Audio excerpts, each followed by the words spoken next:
ఇది ఇక్కడ 2024లో సాధారణంగా నాగరాల పాఠశాల అందంగా ముస్తాబైన పాఠశాలలో పిల్లలకు చెప్తున్న ఉపాధ్యాయుడు విష్ణువర్ధన్. ఇలాంటి స్కూల్ ని చూడండి ఎంత బాగా చేశాడో. టీచర్లు నిజంగా కొన్ని చోట్ల గవర్నమెంట్ స్కూల్ టీచర్స్ ఉంటారు, వాళ్ళకి సరైన ప్రోత్సాహం, వాళ్ళని ఎంకరేజ్ చేయరు, కానీ చేస్తే అద్భుతంగా చెప్తారు పిల్లలకి. ఇది చూడండి ఎలా ఉందో. ఇది చూస్తే పిల్లలకు కూడా ఎంత ఇంట్రెస్ట్ వస్తుంది, క్లాసులకు రావాలి, ఇక్కడికి వచ్చి కూర్చోవాలని చెప్పి. ఎక్కడిది సాధారణంగా ఉన్న పాఠశాలను విద్యార్థులతో కళకళలేలా మార్చిన ఈ ఉపాధ్యాయుడి కృషి స్ఫూర్తిదాయకం.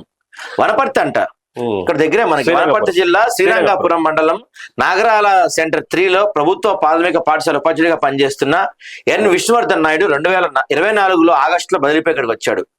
కొత్తలో ఈ పాఠశాలకు 2 విద్యార్థులే వచ్చేవారు. పాఠశాలలో కనీసం వసతులు కూడా లేవని తమ పిల్లల్ని పంపమని తల్లిదండ్రులు తేల్చి చెప్పేవారు. దీంతో విష్ణువర్ధన్ పాఠశాల స్వరూపాన్నే మార్చే ప్రయత్నం చేశాడు. తనకు తెలిసిన మిత్రుడి సహకారంతో పాఠశాలకు రంగులు వేయించారు. స్వయంగా చిత్రకారుడు కావడంతో ఆయనే సొంతంగా రంగులు కొనుగోలు చేసి గోడలపై బొమ్మలు గీశారు. స్నేహ ఫౌండేషన్ దాతల సహకారంతో 6 డ్యూయల్ డెస్కులు, టీవీ, బీరువా, కుర్చీలు, ఆట వస్తువులు సమకూర్చారు. ఇదంతా చూసి ప్రైవేట్ స్కూల్స్కి వెళ్ళి 9 మంది విద్యార్థులు ఈ పాఠశాల చేరారంట. ఎంత సూపర్ విషయం ఇది కదా. నిజంగా ఆ టీచర్ విష్ణువర్ధన్ గారు మీకు హ్యాట్స్ ఆఫ్ అండి.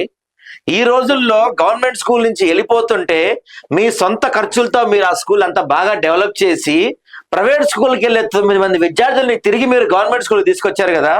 మీకు ఏం చెప్పినా తక్కువే.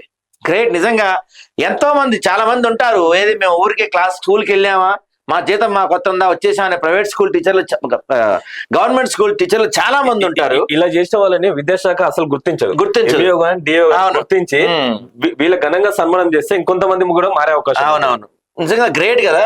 సో పక్కనే ఉన్న అంగన్వాడీ కేంద్రాన్ని నిర్మించారు, టీచర్ ఆయన నిర్మించలేదు. దానికి వచ్చే 3 చిన్నారులను కూడా ఉపాధ్యాయుడు బోధిస్తున్నాడు. వచ్చే ఏడాది కల్లా గ్రామంలో పిల్లలంతా ఈ పాఠశాలకు వచ్చేలా కృషి చేస్తానని చెప్పాడు. గ్రేట్ అండి నిజంగా విష్ణువర్ధన్ నాయుడు గారు. మీరు నిజంగా మీలాంటి వాళ్ళు ఉండటం వల్లే కొద్దో గొప్ప ఎక్కడో కొంత ఈ ప్రభుత్వ స్కూల్స్ నడుస్తున్నాయి. ఇంకా ఎంతో మంది చదువుకోలేని వాళ్ళు, చదువు కొనలేని పేదవాళ్ళకి మీలాంటి వాళ్ళే చదువు వస్తుంది. నిజంగా గ్రేట్ అండి మీరైతే కదా.